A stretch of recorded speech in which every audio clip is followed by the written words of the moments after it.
When somebody tells you they don't want to play any game, politics, corporate ladder, ego games, that usually means one of two things.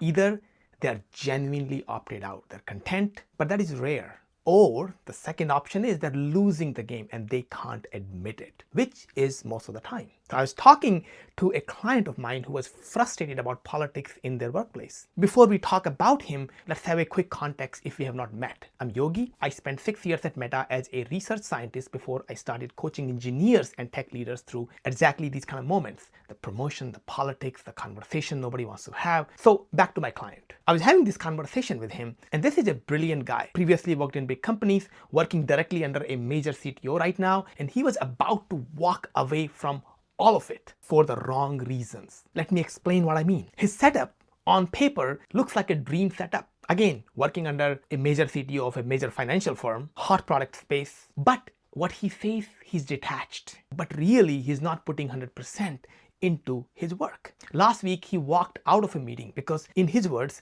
nobody had anything valuable to say. And his framing is, I'm not corporate. I don't play politics. I'm an engineer. I just deliver products. Now that sounds principled. Integrity, right?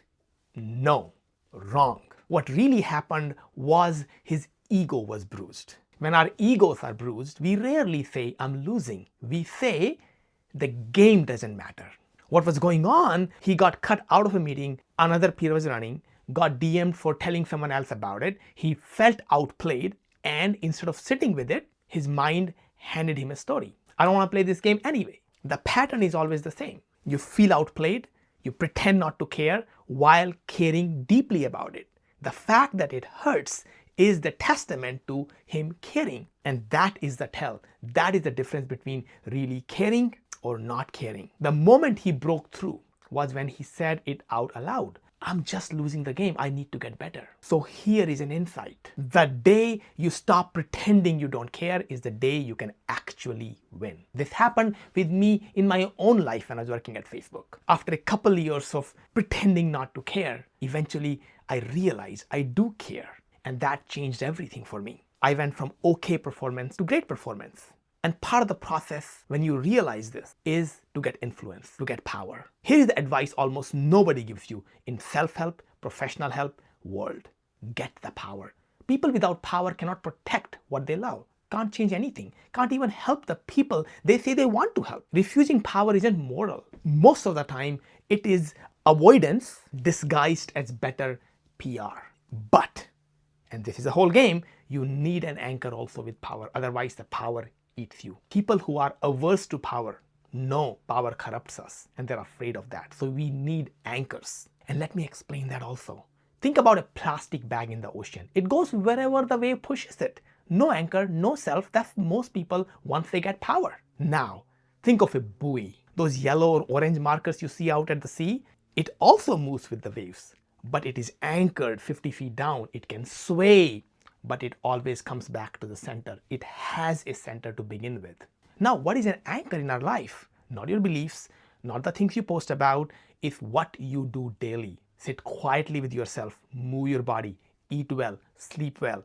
Boring, non-negotiable stuff, because the mind can rationalize anything in the moment. Even crime makes sense to people who commit it.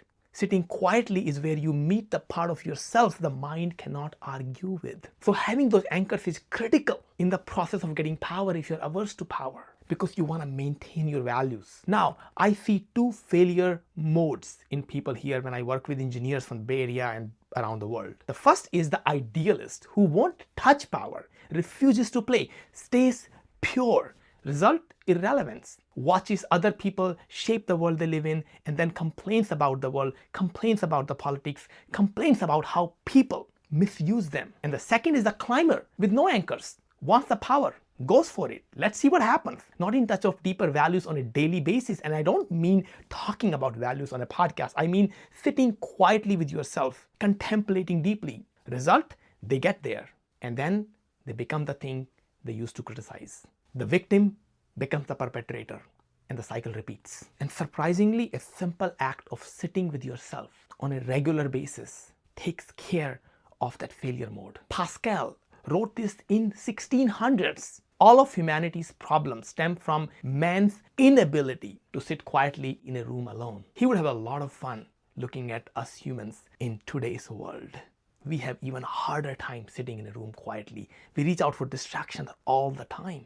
One last thing before I let you go. Engineers especially fall into this trap. They think the real work is the code. Politics is fake. Influence is fake. It is shortcuts. They don't want to take shortcuts. But it isn't. Getting any product to market is maybe 30% technology, maybe less, and 70% people, influence, systems. Hundreds of brilliant technologies die in committees every year because nobody championed for them. Now, can you become an amazing influencer? Well, maybe not. But here's the line I love. With hard work alone, you will never become Einstein, but you can become a pretty damn good physicist. Influence is exactly the same. You won't outcharm a born politician, but you can become a pretty damn good influencer of your team, your org, your life, your career. It is a skill. Treat it like one. With growth mindset, let go of the fixed mindset around influencing people's skill. Inculcate a sense of growth mindset around it because it is a skill. And this is not supposed to be a motivational lecture. I will actually give you specific things you can do this week. So 2 things. 1, find one place you have been pushing a real desire down in the name of being above it or not that kind of a person. Sit with it. Is it actually a value or is it fear of losing in disguise? And without sitting quietly with it, you might never know. And number 2, sit quietly for 5 minutes today or this week and split into 1 minute if need be. No podcast, no phone, no journal, just you. Notice what comes up. That's where the anchors get built and start to develop those anchors. Comment below and I'm happy to share more videos about how to develop those anchors. Some well-known standard anchors. And one last thought, desires fuel life. They are not the enemy, but if you don't sit with yourself regularly, you stop noticing when they change and you end up chasing what you wanted 2 years ago, 20 years ago, or in your childhood instead of what you actually want now.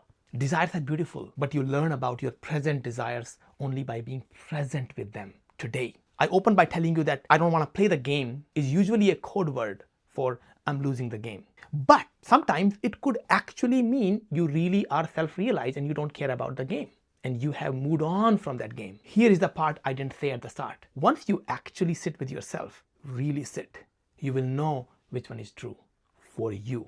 And then you get to choose whether to let go of the game or to play the game and be in it fully. So don't opt out, anchor down, and let's play. And for more videos like this, hit the subscribe button and like this video so other people can watch it also.